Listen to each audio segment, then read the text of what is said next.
Hi friends, welcome to TN சேவை channel. இந்த வீடியோவில் நாம் ஒரு முக்கியமான இன்ஃபர்மேஷன் பற்றி பார்க்கலாம். அதாவது தமிழக அரசு பார்த்தீங்கன்னா மகளிர் சுய உதவி குழுக்களுக்கான அடையாள அட்டை வழங்க உத்தரவிட்டிருக்காங்க. இந்த ஐடி கார்டு மூலமாக பல்வேறு பயன்கள் மற்றும் சலுகைகளை தமிழக அரசு வழங்க போகிறாங்க. இந்த செல்ஃப் ஹெல்ப் குரூப் ஐடி கார்டை எப்படி ஆன்லைன் மூலம் அப்ளை பண்ணுறதுன்னு இந்த வீடியோவில் டீட்டெயிலாக பார்க்கலாம். மேலும் இந்த அடையாள அட்டை மூலமாக என்னென்ன பயன்கள் மற்றும் சலுகைகள் கிடைக்கும்னு பார்க்கலாம். வீடியோ பிடிச்சிருந்தா லைக் பண்ணிட்டு அப்படியே நம்ம சேனலை சப்ஸ்கிரைப் பண்ணிக்கோங்க. வாங்க இப்போ வீடியோக்குள்ள போகலாம். மகளிர் சுய உதவி குழுவினருக்கு அடையாள அட்டைகள். மாண்புமிகு தமிழ்நாடு முதலமைச்சர் அவர்கள் 1000 மகளிர் சுய உதவி குழுவினருக்கு பல்வேறு பயன்களை தரக்கூடிய அடையாள அட்டைகளை வழங்கினார். நெக்ஸ்ட், இந்த ஐடி கார்டோட பயன்கள் என்னன்னு பார்க்கலாம். பேருந்துகளில் 25 கிலோ பொருட்களை விலையின்றி எடுத்துச் செல்லுதல். அடுத்தது, கடன்களுக்கு முன்னுரிமை.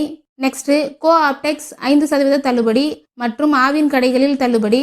அடுத்தது, இ சேவை மையங்களில் 10% சேவை கட்டணம் குறைவு போன்ற சலுகைகள் இந்த ஐடி கார்டு மூலமாக கிடைக்கும். இந்த வீடியோக்கான ஃபுல் வீடியோ ஆல்ரெடி நம்ம சேனல் இருக்கு, அதை பார்த்து தெரிஞ்சுக்கோங்க.